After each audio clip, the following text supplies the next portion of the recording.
Bienvenue au podcast Le Sac du Quart. Mon nom est Didier Orméjus. Pour ceux qui nous regardent via la chaîne YouTube, vous voyez que je suis en compagnie de Marc-André afin de discuter et analyser les rencontres qui étaient présentées à travers la NFL lors de cette 17e semaine d'activité. On va se concentrer sur les rencontres qui étaient présentées samedi et dimanche à 13h et 16h. On va parler du match du dimanche soir qui est en cours au moment où débute l'enregistrement de cet épisode. Alors, Marc-André, on va y aller avec un match qui avait eu lieu samedi, alors que les Texans de Houston étaient à Los Angeles contre les Chargers. Et je vais, d'entrée de jeu, commencer ce podcast-là avec une citation de Jalen Pitre. Je sais pas si tu as vu après le match, qui a dit « God is the greatest, the Texans D may be second ». Donc, Dieu est le plus grand, la défense des Texans est pas loin d'être deuxième, Didier. C'est vraiment été toute une performance de la défense, encore une fois. Les Texans avaient été quand même inquiétantes dans les derniers matchs. Là. On avait donné des points aux Raiders. On se demandait, mais là, vraiment, elle a été solide encore une fois. Puis tout commence par la défense des Texans dans cette victoire-là. Alors, si on suit au propos de Jalen Pitre, le maraudeur des Texans, on aurait dû célébrer la défense. Ouais, on aurait dû célébrer la défense des Texans le 25 décembre, là, finalement, lors de la journée de Noël, c'est ça? Je l'ai québécisé. Ouais, mais écoute, on en avait parlé, toi. Ouais. On en avait parlé, toi et moi, que la ligne à attaque des Chargers, ça allait sûrement être un problème face à la défense des Texans de Houston. Les Chargers ont accordé 5 sacs. Malgré tout, le match a été serré. T'sais, ça a été une victoire de Houston par le pointage de 20-16. Mais c'est ça, contre les défenses de qualité, cette ligne à attaque-là des Chargers va être un problème. C'est vraiment incroyable le travail qu'on a pu faire du côté de Los Angeles afin de se qualifier pour les éliminatoires, malgré le fait qu'on a perdu plusieurs joueurs au sein de la ligne à l'attaque. Mais j'ai vraiment l'impression, durant les éliminatoires, ça va mener à la perte potentiellement des Chargers. J'ai aimé la performance de la ligne à l'attaque des Texans. Bon, on a eu l'an début de match. Stroud a été victime d'interception, mais je pense, situation de court gain, on a été en mesure d'aller chercher des premiers essais, alors que ça a été un problème depuis le début de la saison avec cette ligne à attaque-là des Texans, des situations de court gain. Donc, on a été en mesure d'en convertir des troisièmes et courts pour aller chercher des premiers essais. Bonne performance également de la part de Rudy Marks. Je ne sais pas si tu as d'autres choses à ajouter à propos de ce match-là, mais finalement, ça s'est déroulé vraiment pas mal comme on l'avait anticipé, toi et moi. Ben écoute, moi je pense qu'on peut parler du manque d'exécution des Chargers et du manque d'opportunisme au cours du match. Moi, c'est ça qui m'a frappé. On a échappé des passes à Randy Gaddin, je pense qu'il en a échappé 3. Keenan Allen aussi, entre autres. Écoute, on a transformé 2 interceptions de CJ Stroud, on a intercepté CJ Stroud à 2 reprises. On a transformé ça en seulement 3 points. Donc ça, c'est un problème. Évidemment, on a saqué également CJ Stroud. Il restait 2:30 à faire au 4e quart environ. Mais on a eu une pénalité également du côté des Chargers à Tariq Steele là, pour un contact illégal. Puis il y a Cameron Decker aussi qui a manqué une transformation d'un point. Qui est pourtant fiable que le kicker. Exact. C'était son premier placement raté de moins de 40 verges de sa carrière. Ça arrivé à un bien mauvais moment, vous allez me dire. Mais moi, j'ai trouvé vraiment que c'est ça un peu, les Chargers. On s'est tiré dans le pied. On a manqué d'exécution par moment. Manque d'opportunisme aussi, puis je pense que c'est vraiment ça qui a couru notre perte là, dans ce match-là. Oui, définitivement, non, c'est des bons points que tu amènes. Écoute, samedi soir, il y avait les Ravens de Baltimore qui étaient au Lambeau Field contre les Packers. Ça a été le spectacle d'Eric Henry. Plus de 200 verges au sol. On lui a remis le ballon une trentaine de fois. 4 touchés pour Derrick Henry. C'est comme si, là, du côté des Ravens, on voulait se racher, là, du côté du groupe d'entraîneurs. Après le match de la semaine dernière, lorsqu'on n'a pas remis le ballon à Derrick Henry lors du 4e quart. Donc là, on s'est dit, il n'y a personne qui va pouvoir chialer. On va lui donner le ballon. Quelle performance de sa part, mais ça fait juste nous prouver à quel point c'était loufoque comme décision de ne pas lui avoir remis le ballon lors du 4e quart, lors de la semaine précédente contre les Patriots de la Nouvelle-Angleterre. Victoire de 41-24, Didier, des Ravens sur les Packers, mais Derrick Henry, 36 portées. Il a un sommet dans sa carrière, imagine-toi donc. Comme si, c'est comme, il n'y a pas de juste milieu avec les Ravens. On lui donne 36 portées ou on le fait pas jouer du 4e quart. J'ai trouvé ça quand même fascinant. Puis moi, je l'affrontais Fantasy là, en finale d'un de mes pools au niveau Fantasy. Le quatrième touché, là, je tiens à dire qu'il n'était pas nécessaire. On aurait pu s'en passer. Le match était déjà hors de portée. C'était quoi, 46 points, je pense? 45 points, combien de points fantasy pour Derrick Henry? C'était 45 points cuck, là. C'est dépendamment des formats, mais oui, 45 points. Bref. Ça pour dire que, écoute, les stats, ça pleut dans son cas. Le 7e match de 200 verges, c'est un record de la NFL pour Derrick Henry. Mais moi, j'aimerais peut-être revenir aussi sur la défense des Packers. Là. Je veux pas...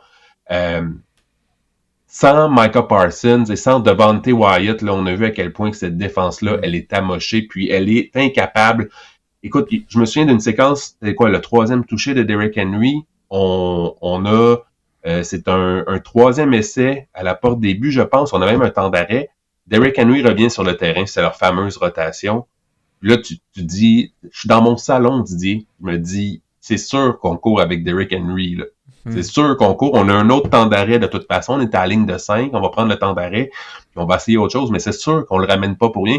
Puis écoute, on le remet le ballon à Derrick Henry. La brèche, là, j'aurais marqué ce toucher-là, moi. Tellement que c'était énorme. On dirait que les Packers étaient...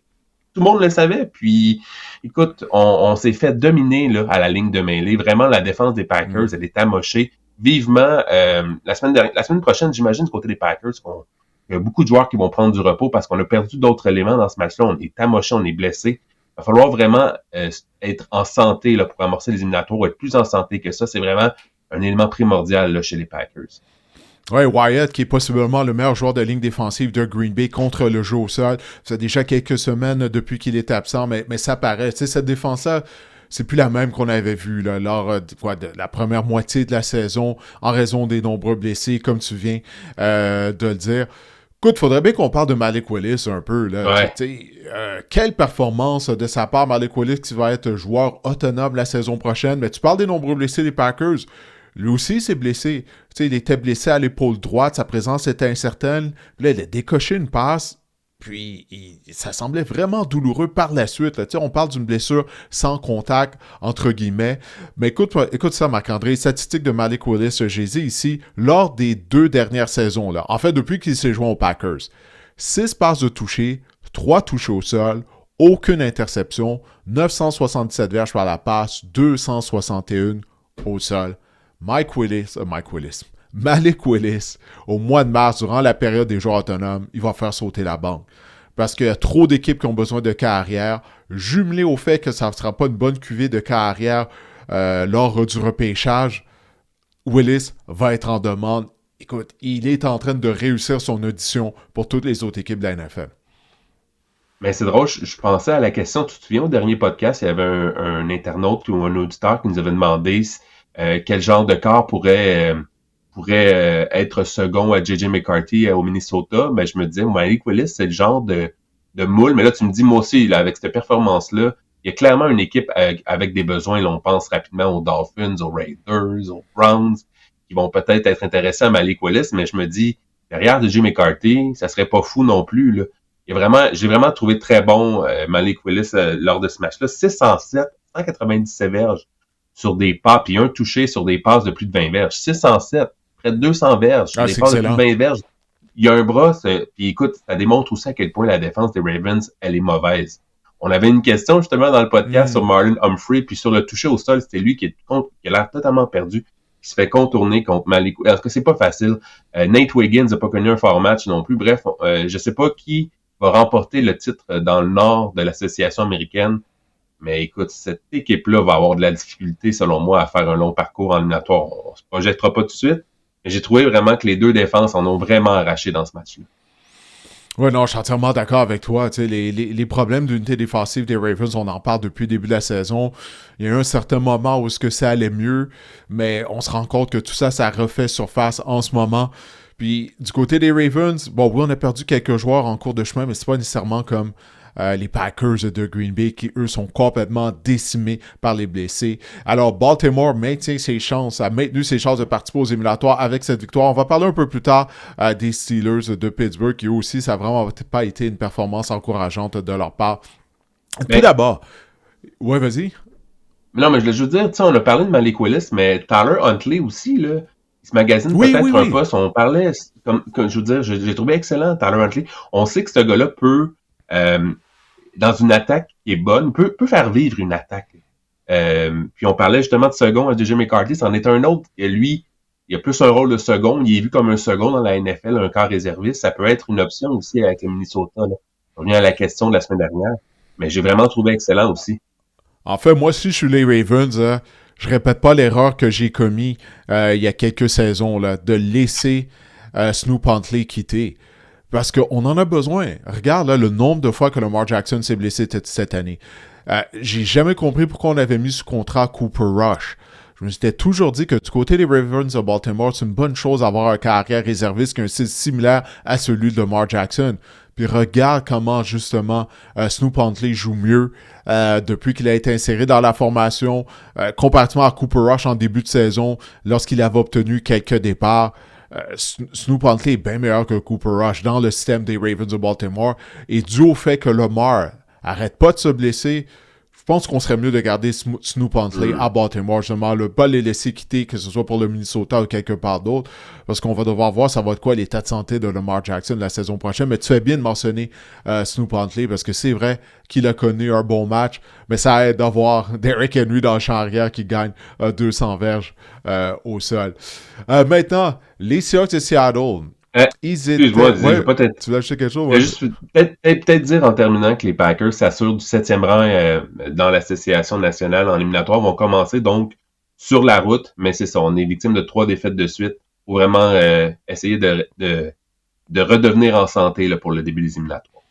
Ouais, en Vas-y. fait, il y a juste 2 places Pour une fois que c'est moi qui disponibles. coupe, c'est pas toi. Ouais, c'est ça, c'est pas l'inverse.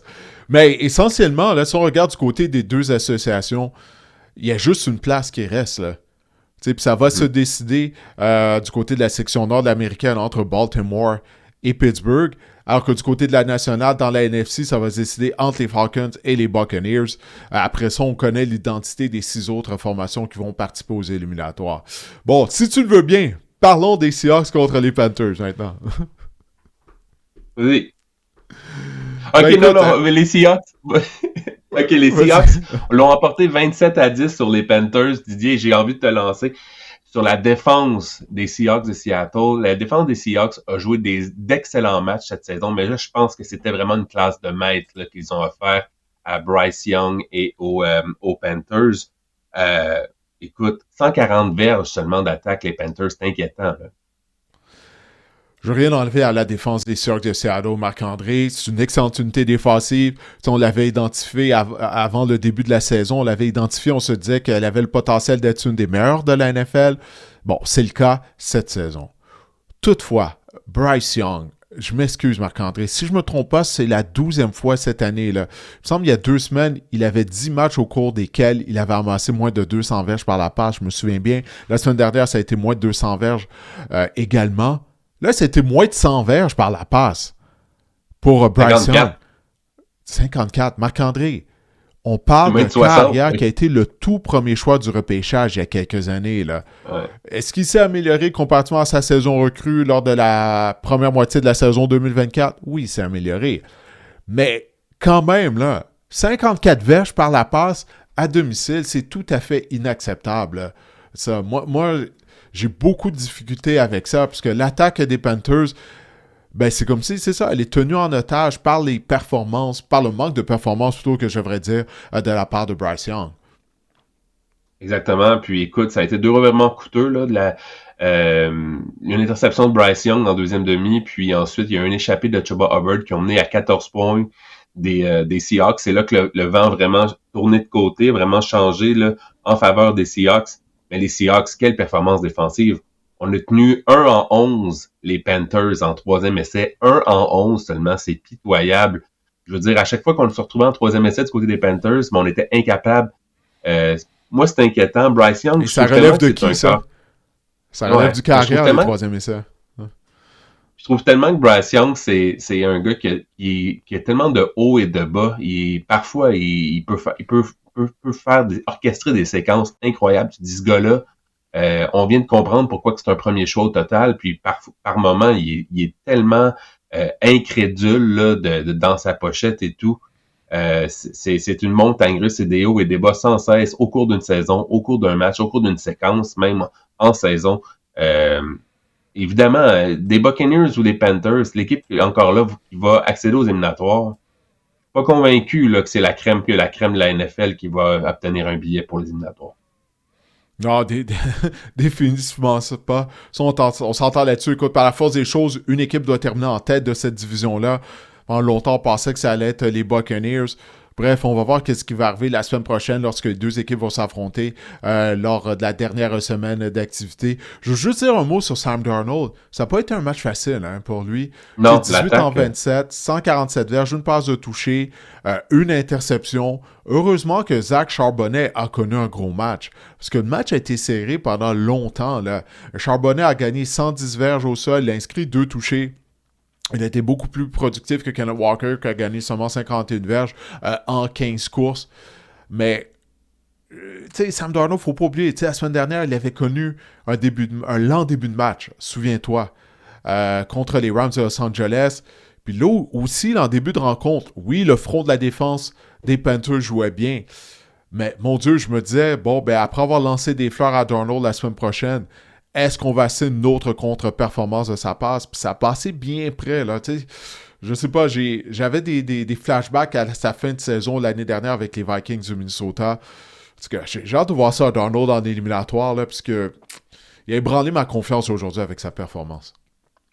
Chose certaine, les Seahawks contrôlent leur destinée au sommet de l'association nationale. Ça, c'est une chose qu'il faut noter.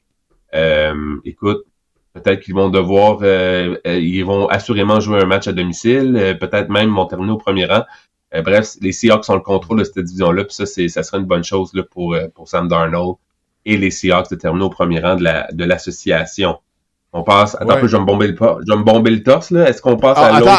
Avant que tu te bombes le torse, je sais que tu veux parler de tes Eagles, hein, tu nous montres le logo déjà. Je veux juste dire une chose à propos de Sam Darnold. Je ne sais pas si tu as vu passer cette statistique. Il est devenu seulement le 1, 2, 3, 4, 5e carrière dans toute l'histoire de la NFL à avoir des saisons consécutives de 13 victoires. Dans la liste, avec Darnold, on retrouve Brett Favre, Aaron Rodgers, Peyton Manning et Tom Brady. Imagine-toi. Wow. Donc, Sam Darnold, qui fait partie de ce groupe select, maintenant, toutes ces carrières-là ont gagné au moins un Super Bowl. Alors, on va voir ce qui va arriver avec Sam Darnold. Bon, tu veux te bomber le torse? Allez, go, vas-y. Je cède la place. Les Eagles ont gagné de peine et de misère à l'arracher contre les Bills, mais une victoire est une victoire. Les Eagles l'ont emporté donc 13-12 sur les Bills. Sur le dernier jeu du match, là, on a tenté du côté des Bills la transformation de 2 points qui a échoué. Écoute, Didier, du côté des Eagles, l'attaque me laisse encore mi-figue, mi-raisin. Ça a été le cas encore aujourd'hui. Jalen Hurts, en deuxième demi, il n'a pas complété une seule passe, Didier. On a récolté seulement 16 verges d'attaque en deuxième demi. Ça n'a pas de maudit bon sens. Mais c'est vraiment la défense là, qui a vraiment neutralisé, muselé Josh Allen pendant près de 3 quarts et demi, je dirais. Là. Josh Allen est obligé de mettre sa cape de Superman en fin de 4e quart. On a complètement arrêté James Cook aussi, hein? Exactement. Mais ça a failli fonctionner. Josh Allen, là, la dernière séquence, honnêtement, je dis, il va refaire le coup, le petit vlimeux. Sur un 4e essai et 10, là, on a allé un genre de passe arrière de Terrell Shaver, je pense, à Ty Johnson là, pour le premier jeu, pour un long premier jeu en 4e et 10, puis par la suite, la bombe à Braden Cooks, qui avait l'air d'un peu de David Tyree là, avec le casque, jongle un peu avec le ballon. Puis par la suite, Josh Allen, je me suis dit, mon Dieu. Mais oui, Josh Allen est obligé de remettre sa cape de Superman, mais pour une des rares fois, ben ça l'a échoué. Ça m'amène encore à des questionnements sur les Bills en éliminatoire. Là, on va se retrouver, on s'en reparle, mais c'est dommage pour les... J'avais cette réflexion-là en écoutant le match. J'ai dit, c'est dommage pour les Bills parce que on n'arrête pas de dire qu'on n'aura pas Lamar Jackson potentiellement en éliminatoire. C'est pas encore décidé. Mais bref, seront pas une menace, disons ça comme ça, des Ravens. On n'aura pas Pat Mahomes, on n'aura pas Joe Burrow. C'est l'année des Bills pour en profiter. Puis j'ai l'impression que depuis l'arrivée de Josh Allen, je pense que c'est l'édition des Bills qui me fait le moins peur en éliminatoire. Je suis d'accord avec toi. en y pensant. Mais tu sais, moi, avant le début de la saison, tu sais, je t'en avais parlé. Moi, je trouvais que les Bills sont pas une grande équipe. C'est une équipe qui a une super vedette au poste de quart, en Josh Allen. T'as un solide porteur de ballon en James Cook qui a une opportunité de remporter, de terminer au premier rang de la NFL au chapitre des verges au sol. Mais à la position de receveur, t'as Khalil Shakir. Keon Coleman, on ne fait même plus jouer. T'as pas de receveur numéro 1, Marc-André. En défense, où sont tes piliers en défense? Oui, je sais, Matt Milano, c'est un de tes piliers défensivement, mais qu'est-ce que je veux dire? Est-ce que tu as un joueur qui peut changer l'allure de la rencontre au sein de ton front défensif? Un chasseur de quart hors pair, un joueur qui est constamment dans le champ arrière, tu sais, à la Max Crosby, par exemple.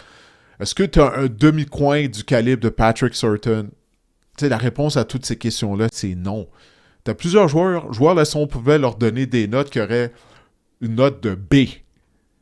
Mais t'as pas de A, t'as pas de A+, mis à part, je te dirais, Josh Allen et James Cook. Donc, c'est ça qui manque, moi, j'ai l'impression, aux Bills de Buffalo, là.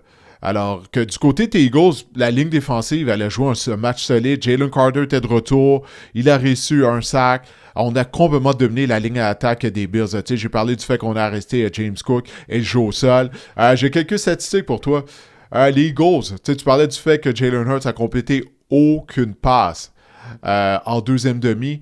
Ben, les Eagles, cette édition de Philadelphie, est devenue la première équipe depuis les Patriots en 1987 à gagner plus d'un match en une saison sans compléter de passe en deuxième demi. Alors, c'est historique, là, tes Eagles. Là. Qu'est-ce qu'ils font, leur déboire du côté de l'attaque. Je veux juste mentionner la performance de Jalen Phillips.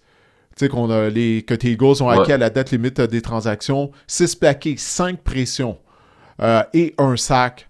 Au départ de Josh Allen. Il était régulièrement dans le champ arrière. Ça a vraiment été un bon match pour lui. Puis A.J. Brown, il n'a pas arrêté de chialer durant la saison. Mais mine de rien, c'est sa 4e saison consécutive avec au moins 1000 verges par voie de réception.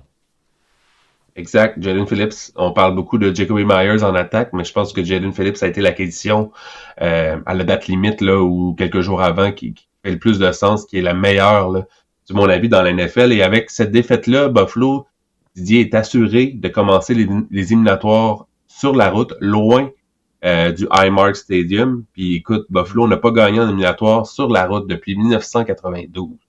Donc ça sera pas facile pour Josh Allen et les Bills. Non, écoute, on a des stats le plus difficile, on dirait qu'on a bouquiné à San Francisco. On dirait qu'on a bouquiné toute la journée là, à trouver des statistiques. Non, mais... Ouais, disons. Ouais, ben écoute, il y en avait, puis aussi, bon, les matchs, ça n'a pas été vraiment des matchs intéressants nécessairement là, qu'il y avait eu dimanche. Mais ça pour dire, avant de passer à une autre rencontre, est-ce que tu es rassuré des Eagles et des Bills? Ben pour les Bills, la réponse est clairement non. Mais même pour les Eagles, tu sais, je suis sorti de là, le match s'est terminé, puis j'étais comme, je suis pas plus rassuré pour les Eagles que pour les Bills à la suite de leur performance aujourd'hui, mis à part l'unité défensive de Buffalo. Je m'attendais à un fort match de Saquon Barkley. Il a quand même connu, je pense que la moyenne de verges par cours, c'est quand même excellente. Là. Je l'ai pas devant moi, mais je m'attendais à un fort match. Puis, ouais, 68 verges en 19 courses pour Saquon. Ah, c'est pas tant que ça, finalement. Mais ouais, elle me laisse sur mon appétit, encore une fois. On fait le nécessaire pour en gagner, mais j'ai aimé vraiment la prestation de la défense. Ça me dit que la défense est prête. C'est souvent ce genre de match-là que tu as besoin pour aller gagner en éliminatoire. Il y en a beaucoup qui disaient que c'était peut-être un aperçu là, ou un avant-goût du prochain Super Bowl. Ben écoute, si c'est ça l'avant-goût du prochain Super Bowl, ben ça m'a laissé sur mon appétit. Je vais peut-être aller me coucher après à mi-temps. Ouais. Non, c'est ça. On souhaite avoir un meilleur spectacle lors du Super Bowl de 60. 3,6 verges par course pour Saquon aujourd'hui, finalement. Yes, on peut passer aux Browns. Ça, c'est la surprise de la journée, c'est mon avis, qui ont vaincu les Steelers 13-6. Ah oui, c'est vrai, j'avais choisi les Steelers. Moi aussi, j'avais pas eu le guts de prendre les Browns. Ouais, c'est vrai, je vais la dire un instant, mais non, c'est vrai. J'aurais dû prendre les Browns. Je savais qu'ils allaient gagner. Je me suis attardé sur ce match-là, puis j'ai pas compris comment qu'on a géré ça, l'attaque des Steelers. Écoute, t'as une équipe, les Browns, Didier, qui est une passoire contre la course. Jaylen Warren, dans ce match-là, a une moyenne de 5,3 verges par course, ce qui est excellent, là. Écoute, Aaron Rodgers a passé le ballon 39 fois, complété 53% de ses passes. Je veux dire, on n'a pas exploité la faiblesse de la défense des Browns. C'est ça qui m'inquiète. Je sais pas si c'est Arthur Smith qui colle les affaires en attaque. Je sais pas si c'est Mike Tomlin qui a son mot à dire. Mais vraiment, j'ai trouvé que le plan de match à l'attaque, et l'attaque a été putride du côté des Steelers, était vraiment déficient. Ouais, écoute, on a couru quand même pour 131 verges en 24 courses. À un certain moment, bon, on tirait de l'arrière, on n'avait pas le choix que de passer le ballon, mais encore là, si on tirait pas de l'arrière... On tirait de l'arrière par moins d'une possession, là. Ouais, non, c'est ça, effectivement. Non, écoute, t'as raison, là, je regarde ça. Ouais, non, t'as raison, mais... c'est tellement bizarre. Du côté des Steelers, tout d'abord, moi, je crois que si DK Metcalf est en uniforme, les Steelers gagnent ce match-là. On n'avait plus rien à la position de receveur, Marc-André. Aaron Rodgers ciblait Marcus Valdez-Scantling. À la fin de la rencontre, je ne sais pas pourquoi on s'entêtait en lancer en direction de Denzel Ward. Tu sais, à Valdez-Scantling, qui tu penses qu'il allait avoir l'avantage dans cette confrontation-là entre Denzel Ward et Valdez-Scantling? On a perdu en cours de route les services de Darnell Washington qui a subi une fracture à un bras. C'est la raison pour laquelle on a ciblé Freiermuth lors de la dernière séquence. On aurait dû continuer à cibler Freiermuth plutôt que de cibler Valdez-Scantling. Mais c'est ça. On n'a rien à la position de receveur des Steelers de Pittsburgh. Puis ça, c'est vraiment évident. Puis malgré tout, Rodgers a presque réussi un miracle. Lors de la dernière séquence, il a presque été capable de rejoindre la zone de début. Mais les Steelers, puis là, tu vois, c'est une statistique que j'ai vue aujourd'hui. J'aurais souhaité le savoir avant. Alors, 8 derniers voyages à Cleveland, Marc-André, la fiche des Steelers, 1 victoire, 6 défaites et un match nul. Wow. Écoute, imagine-toi un duel Steelers-Bills en éliminatoire à Pittsburgh, là. Le duel de groupe de receveurs qu'on a pris chez Renaissance, là. Adam Thielen, Brandon Cooks, ça va être beau. Oui, lors de la dernière séquence, on a ciblé Thielen. On en est rendu là à Pittsburgh. C'est vraiment ça. Je sais pas pourquoi j'avais pas choisi les Browns pour gagner. Aucun sac pour Myles Garrett. Puis je sais pas si tu as vu les propos de Myles Garrett après la rencontre et d'autres joueurs des Browns. Ils disaient que selon eux, ils trouvaient que les Steelers avaient l'air d'être plus préoccupés pour ne pas concéder le sac record à Myles Garrett, parce que Garrett, il lui manque seulement un sac pour établir le record de la NFL pour le plus grand nombre de sacs en une saison. Donc, il disait que les Steelers, on dirait, ils étaient plus préoccupés par ça que de gagner le match. Puis c'est vrai que par moment, tu sais, Kenneth Gainwell, avec l'absence de DK Metcalf, faut que tu utilises tes joueurs qui ont les meilleures mains, qui sont les meilleurs receveurs, même si Gainwell est un porteur de ballon, mais c'est un excellent receveur en sortant de champ arrière. Mais continuellement, on l'envoyait du côté de Myles Garrett pour donner un coup de main au bloqueur à gauche, Cook. Donc, tu sais, ça limitait qu'est-ce qu'on pouvait faire avec Gainwell. C'est un peu bizarre, là, cette performance-là des Steelers de Pittsburgh. Oui, puis on a vu Aaron Rodgers discuter entre les jeux, entre les pauses avant avec Myles Garrett, là, souvent au 4e quart, on le voyait à l'image. Je me dis, je pense qu'il fait tout pour pas être victime, pour être dans le livre des records. Là, écoute, un moment donné, il se débarrassait du ballon et envoyait ça au pied, comme si Myles Garrett s'en venait. T'as remarqué ça aussi.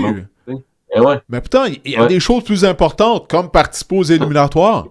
Puis là, avec cette défaite-là, ben là, on ouvre la porte aux Ravens de Baltimore, alors que du côté des Steelers, on aurait pu s'assurer du premier rang avec une victoire, étant donné que qu'on contrôlait là, notre avenir en main. À moins que je me trompe, c'est ça, les Steelers devaient s'assurer du premier rang en l'emportant aujourd'hui, non? Ouais, c'est ça, exact. Donc, les Ravens souhaitaient une défaite des Steelers de Pittsburgh. Alors, c'est ça, c'est de ça qu'on aurait dû se préoccuper du côté des Steelers, plutôt que tout faire dans notre pouvoir afin de ne pas concéder le sac record à Myles Garrett. En tout cas, la table est mise la semaine prochaine, Marc-André. Ben oui. Ravens, Steelers... Oui, je m'en allais dire, la table est mise, la NFL se frotte les doigts, se frotte les mains à l'idée de Ravens Steelers pour le premier rang pour de l'association de la division Nord. J'ai bien hâte de voir ça parce que c'est deux équipes. Ouais, exact. J'ai bien hâte de voir ça parce que c'est deux équipes vraiment qui nous ont habitués à pas mal de hauts, pas mal de bas. Lorsqu'on pense qu'ils sont partis, ben ils nous offrent des contre-performances et vice-versa. J'ai bien hâte de voir comment ça va se finir. Oui, parce que comme tu l'as dit, tu parlais des Bills et des Steelers, mais même les Ravens, ils m'ont l'air d'être une équipe que s'ils participent aux éliminatoires, ça va être un match et on part en vacances. En tout cas, on va voir ce qui va arriver, mais encore une fois, DK Metcalf va rater la rencontre. Il a été suspendu pour 2 matchs. Donc finalement, sa suspension, ça va peut-être coûter une présence en éliminatoire aux Steelers de Pittsburgh. Ça, il ne faut pas l'oublier. Maintenant, dans un match qui a été vraiment à sens unique, les Patriots ont planté les Jets de New York. Il n'y a pas d'autre façon de le dire. 42-10. 5 passes de toucher pour Drake May. Puis il n'a même pas complété le match. On a eu le pass run-out également là, au 4e quart. Drake May, écoute, on peut commencer peut-être à parler qui va peut-être remporter le titre de joueur par excellence de la NFL. C'est vraiment toute une performance de Drake May. Lundi soir, oublie pas, hein, contre les Falcons. Et Drake May, il est devenu le premier quart avec 5 passes de toucher, au moins 250 verges, et il a complété 90% de ses passes dans un match. C'est fou. Le premier quart de l'histoire à réaliser ce fait d'armes. Écoute, ça ajoute encore une fois à sa candidature là, pour le titre de joueur par excellence. Oui, tu vas me dire que c'est les Jets. Mais sérieusement, Marc-André, as-tu vu les joueurs dans la tertiaire des Jets? Sérieusement, là, tu sais, je vois des noms, j'ai aucune idée qui sont ces joueurs. Tu sais, sérieux, là. C'est pas des farces, ce n'est pas pour être sarcastique, mais les Jets sont abandonnés durant ce match-là. Tu sais, Marc-André, de perdre 35-3 à la mi-temps, c'est la NFL, là. Ils n'étaient pas compétitifs. Ils mangent des volets continuellement, régulièrement. Puis, j'ai vu cette statistique-là passer aujourd'hui pendant que j'étais au NFL Red Zone. Au mois de décembre, j'ai oublié le différentiel. Tu vois, j'aurais dû le mettre dans mes notes. J'ai oublié de le mettre là, pour le podcast de ce soir. Les Jets, dans l'histoire de la NFL, ils ont le pire différentiel de points au mois de décembre. Dans toute l'histoire de la NFL. Là, c'est leur dernier match là, du mois de décembre. Je pense qu'ils sont moins 107 au mois de décembre. Quelque chose de ridicule comme ça. Puis, tu sais quoi? Aaron Glenn, il me donne des allures de Jared Mayo. Tu sais, ancien joueur qui joue en défense, qui effectue un retour à la maison avec l'équipe pour laquelle il a joué. Mais il est clairement dépassé par les événements. C'est le cas pour Mayo. J'ai l'impression qu'on assiste à ça du côté d'Aaron Glenn. Puis Marc-André, on n'a toujours pas réussi d'interception du côté des Jets cette année. Comment est-ce possible? Même pas un ballon dévié qui atterrit dans les mains d'un joueur. Puis là, il reste juste un match là, aux Jets pour réussir une interception. Dernière chose que je vais te dire à propos des Jets, Garrett Wilson, il n'a pas joué depuis le 12 octobre. Ben, il est toujours le meneur des Jets pour les verges par voie de réception. Wow. On va dire à quel point on est pitoyable en attaque. Imagine-toi. Wow. Il n'a pas joué depuis le 12 octobre. Alors, c'est ça, les Jets. Alors, c'est pour ça, quand je te dis, je veux rien enlever à la performance de Drake May, je suis obligé d'enlever quelque chose, parce que c'est à quel point les Jets sont mauvais.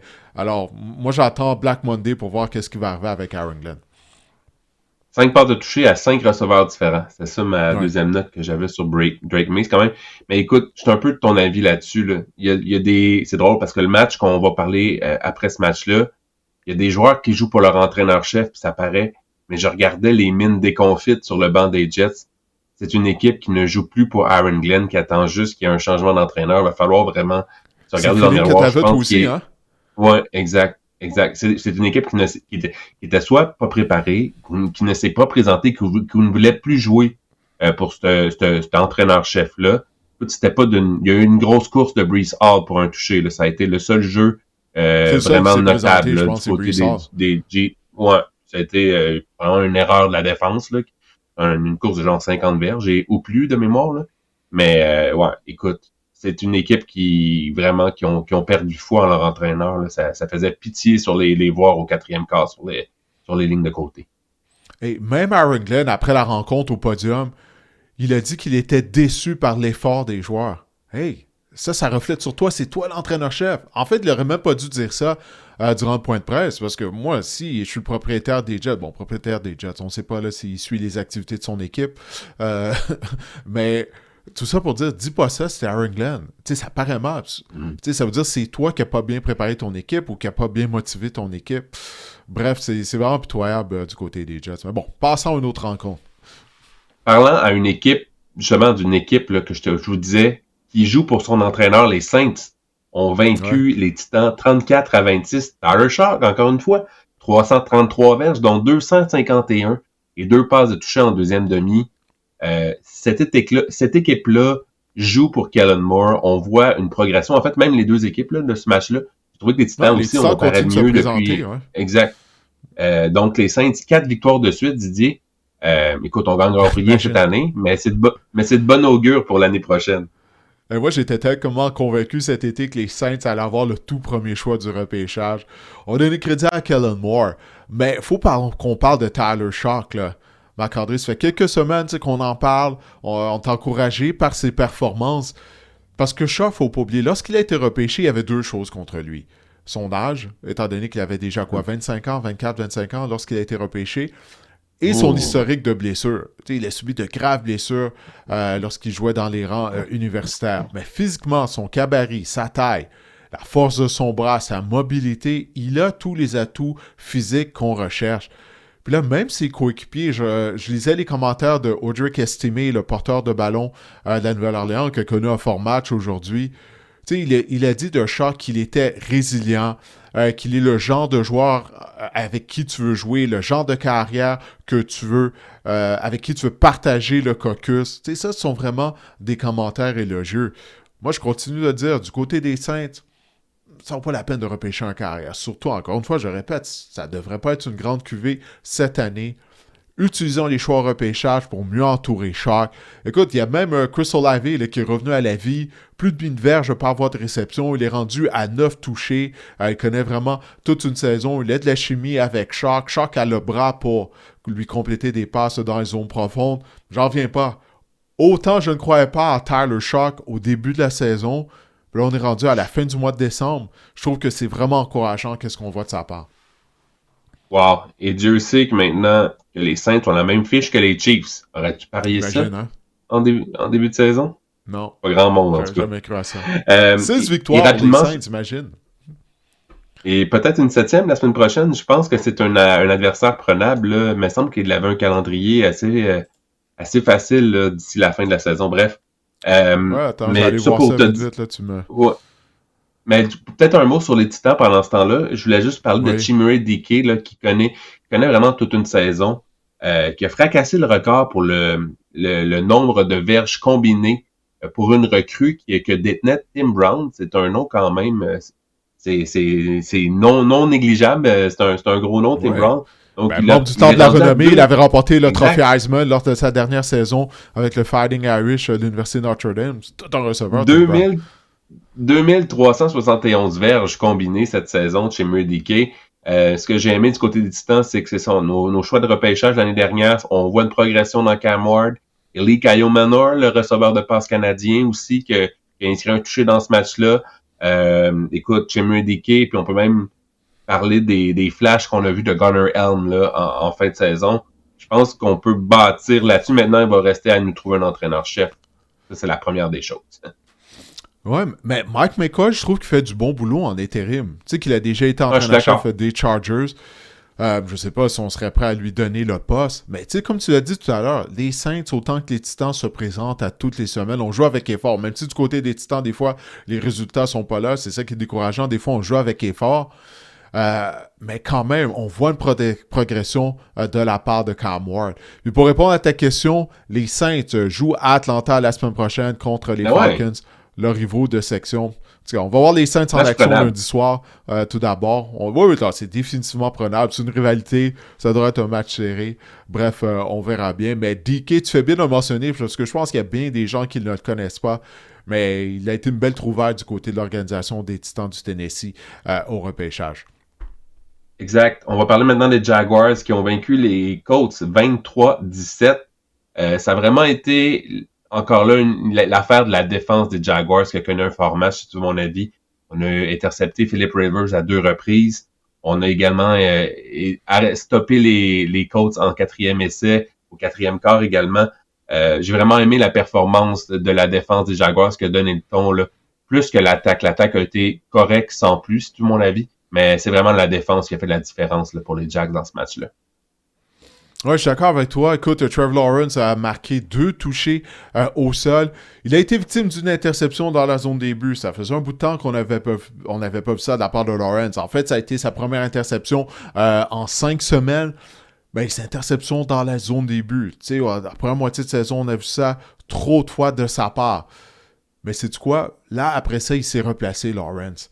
Puis comme tu dis, du côté des Colts, l'unité défensive, je crois qu'elle a été embarrassée lundi soir dernier. Ça a été vraiment la déconfiture contre les 49ers de San Francisco.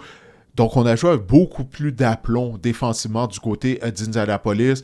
On a appliqué une pression constante, surtout en première demi, sur Trevor Lawrence. Puis, mis à part son interception, Marc-André, il n'a pas flanché.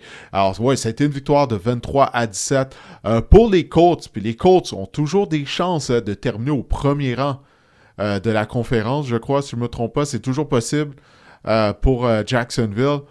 Bref, tu sais, j'en parlais avec Renaud Bourbonnat en ondes. Marc-André, c'est complètement ouvert du côté de l'AFC. C'était ma réaction excessive lors du dernier épisode du podcast que les Jaguars pourraient représenter les AFC au Super Bowl. Mais c'est quoi? C'est une réalité. Parce que toutes les meilleures équipes du côté de l'AFC, elles ont des trous au sein de leur formation, des points faibles. Du côté des Broncos, quel genre de performance Bo Nix va offrir de semaine en semaine? On n'en a aucune idée. Les Patriots sont très jeunes. Donc, on va voir si leur expérience sera un facteur lors des éliminatoires. Les Bills, on vient d'en parler tout à l'heure. Donc, Jacksonville est réellement à prendre au sérieux. Exact. J'ai vraiment aucune idée, moi non plus, ou comment tout ça va... Écoute, je fais des poules avec des amis d'éliminatoires, là. J'ai aucune idée où je vais m'en aller. C'est drôle, c'est Renaud qui disait ça, c'est Renaud Bourbonnais qui disait ça il y a quelques semaines. Je pense qu'il disait ça à toi, qui disait, tu sais, par les années passées, un carré d'as, tu sais, je peux essayer de te prédire un carré d'as. Puis, je peux en avoir, j'en aurais peut-être 2 sur 4 au moins. Mais là, je pourrais en avoir 0 sur 4 cette année, je sais vraiment pas. C'est la parité, on dirait que toutes les équipes, même celles qui font les éliminatoires, on peut trouver des bobos, on peut trouver des points d'interrogation à chaque équipe. Oui, non, t'as entièrement raison. Là, il n'y a pas une équipe qui sort du lot. Moi, je crois que c'est peut-être les Rams qui se rapprochent le plus. Peut-être d'être une équipe complète, là. Mais encore là, on a vu les Rams avoir quelques mauvaises performances en cours de route durant la saison. Mais si j'avais à parier, peut-être je mettrais mon argent sur les Rams.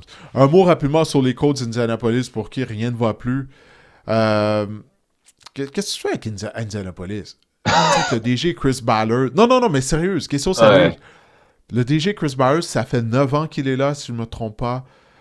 Il continue de bousiller la position de carrière. Là, il pensait finalement avoir trouvé une solution en Daniel Jones. Daniel Jones s'est blessé. On a échangé 2 choix de première ronde pour Sauce Gardner. Là, on n'a pas de ressources pour repêcher un autre quart. Est-ce que tu ramènes encore Chris Ballard au poste de DG l'année prochaine? Parce que c'est toute une déconfiture là, auquel on assiste de la part d'Indianapolis. Là. Je pense que la situation des quarts va peut-être sauver son emploi. Là. C'est souvent Daniel Jones, on avait moins. Parce que Philip Rivers, ça avait bien parti ce match-là. Là. On avait des séquences à l'attaque quand même encourageantes. Mais on perd jamais à cause de Rivers. Il y a eu 3 départs, puis il a bien joué lors des 3 matchs, Marc-André. Sauf qu'au 4e quart, je te dirais, Didier, qu'il y avait un glaire d'un quart de 44 ans. Là. Les Colts ont récolté seulement 60 verges là, au 4e quart, puis il y a eu les victimes d'une interception, là, un canard là, lancé dans l'univers. Non, je sais, mais quand même, dans l'ensemble, là, c'est mieux à quoi on s'attendait lorsqu'on a appris qu'il avait signé. Ouais, c'est sûr. Puis il amène, tu sais, c'est un gars sur le terrain qui est énergique aussi, là. Il amène une certaine... il arrive peut-être à modifier ses coéquipiers, mais j'ai trouvé que c'était une belle histoire là, pour la fin de saison. Mais clairement, je pense que la situation des quarts, je pense que le fait qu'on a perdu Daniel Jones, qu'on n'a pas Anthony Richardson, je pense que c'est ça qui va sauver l'emploi de Chris Ballard parce qu'on va lui donner un sursis là, ou une chance de peut-être se faire valoir avec un carrière un vrai carrière numéro 1 l'année prochaine. Mais en même temps, c'est lui qui a repêché Anthony Richardson. Tu sais? Puis Richardson, jusqu'à preuve du contraire sur un flop, le gars, il est toujours ennuyé par une blessure à un œil. On n'est même pas capable de l'envoyer dans la mêlée. Il y a un élastique, là. Oui. Ben écoute, ça fait mal, ces élastiques-là. Là. Mais ça, pour dire, c'est Ballard qui l'a repêché aussi. En tout cas, j'ai pas de réponse, mais c'est une question que je me posais là, aujourd'hui en regardant les Colts jouer. Là. Qu'est-ce qu'on fait avec Huntley, avec les Colts? Non. Ah, peut-être le sauveur de la concession. Là. Indianapolis, peut-être Huntley. Huntley va être jumelé à toutes les équipes au cours des prochains mois. Là. Check bien ça. Maintenant, à Miami. Ouais, vas-y. Je m'en allais dire, on a assisté à une autre contre-performance des Bucks à Miami, alors que les Dolphins l'ont emporté 20-10. Est-ce que c'est Baker Mayfield qui est dans son uniforme, Didier? Encore 2 interceptions, un échappé. Il a mis 3 revirements. Ouais. Est-ce que c'est Baker Mayfield ou c'est quelqu'un d'autre? C'est McLeod Bethel-Thompson. Ah, écoute, ouais. Ça fait longtemps que Comme j'avais dirait pas ma pensé à mère. lui, hein. Ouais. Oh, salutations à ta maman, oui. Ouais. 33 en 44, 346 verges, 2 passes de toucher pour Baker Mayfield. Mais les 3 revirements dont tu as parlé. Écoute, il y a une passe, là. C'est horrible. Là. J'ai aucune idée pourquoi il a décoché cette passe-là. Là, ça fait des semaines que ça dure. Il a trouvé une façon d'être plus productif quand même. Mais là, il n'y a pas d'excuses. Puis je sais pas qu'est-ce qui se passe. Je suis pas capable de mettre mon doigt sur qu'est-ce qui fonctionne pas. Pas juste pour Baker Mayfield, Marc-André, mais pour les Buccaneers au complet. Parce que défensivement, là, ça va pas bien non plus là, du côté de On a Tampa une Bay. passoire. Ben oui, Quinn vraiment. Ewers, il a eu l'air d'un corps compétent. Oui, je le sais. On a perdu McCollum, nos 2 demi-coins partants il y a quelques semaines, mais quand même. Et du côté de l'attaque, il n'y a plus d'excuses.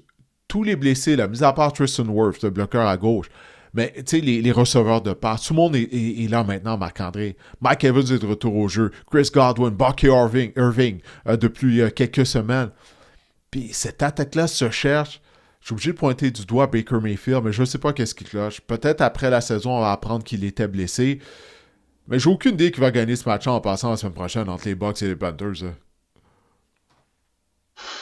Je sais pas. Veux-tu qu'on parle de Emeka Egbuka aussi, qu'on était prêt à couler sa statue à Canton? Ouais, mais c'est tout de recrues. Ça arrive pour les recrues, la perte de Je vitesse. pense qu'il a franchi le cap des 50 verges de gains sur réception combien de fois à ses 7 derniers matchs? Je veux dire aucune fois. Une seule. Il y a eu un match de 64. Non, c'est 40, 32, 42, 15 Ouais. verges, 20 verges aujourd'hui, 40 verges. Écoute, Ouais, je sais, mais c'est l'attaque au complet qui on, fonctionne pas là, du côté des Bucks. on mettait de l'avant la profondeur, on disait que c'était une force des Bucks. Cette profondeur-là, on la voit pas. Aujourd'hui, celui qui a obtenu le plus de verges sur réception, Jalen McMillan. T'sais, Mike Ouais, il Evans, connaît des bons on a Chris moments, lui. Godwin, on a Mike Evans. Ouais, on a Chris Godwin, on a Mike Evans, on a Egbuka, on a Kate Hutton, même le. Mais c'est ça, je te dis, Et tout le monde est là. Puis on n'a pas été capable de battre les Dolphins. Puis là, c'est rendu que pour les Bucks, écoute bien ça, si les Falcons battent les Rams lundi soir et que en fait, regarde, si les Falcons gagnent leurs 2 derniers matchs, ben les Panthers vont remporter le championnat des sections sud de la nationale, peu importe s'ils gagnent ou perdent contre les Buccaneers. Alors, regarde, c'est peu probable, là, je crois que les Falcons vont battre les Rams, mais quand même, là, du côté des Bucks, il pourrait y avoir un scénario où, lorsqu'on va affronter les Panthers la semaine prochaine, ben, que les Panthers soient déjà les champions de section. Wow. Wow. Écoute, c'est vraiment. Je m'attendais pas à ça. On avait tellement le vent dans les Non plus. voiles, là, sans faire de jeu de mots, avec notre drapeau des voiles de pirates, là, sûrement, sur notre bateau. Mais du côté des Bucks, puis écoute, on a une fiche de 8-0 quand Baker Mayfield commet des revirements de 0-8, pardon, quand Baker Mayfield commet des revirements dans un match, au moins un. Puis écoute, un mot sur les Dolphins, on n'avait rien à jouer. J'ai aimé ce qu'on a vu des Dolphins, on a laissé place. On a perdu les services de Jalen Waddle tôt dans la rencontre. Quinn Ewers en première demi, 144 verges, 2 touchés. Ça démontre aussi à quel point la défense des Buccaneers elle est médiocre. Mais quand même, à son troisième match, Quinn Ewers, j'ai trouvé que ça a été son meilleur match.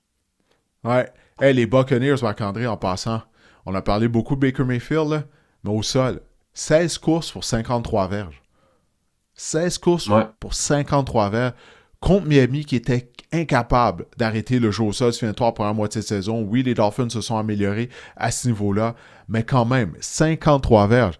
Tu sais, j'allais dire, il faudrait peut-être qu'on essaie de se rabattre sur le jeu au sol du côté des Buccaneers, mais même ça, ça ne fonctionne pas. C'est comme si l'attaque est complètement brisée du côté des Bucks. C'est une honte de donner 9 portées à Bucky Irving. C'est peut-être la clé, c'est peut-être une clé, là.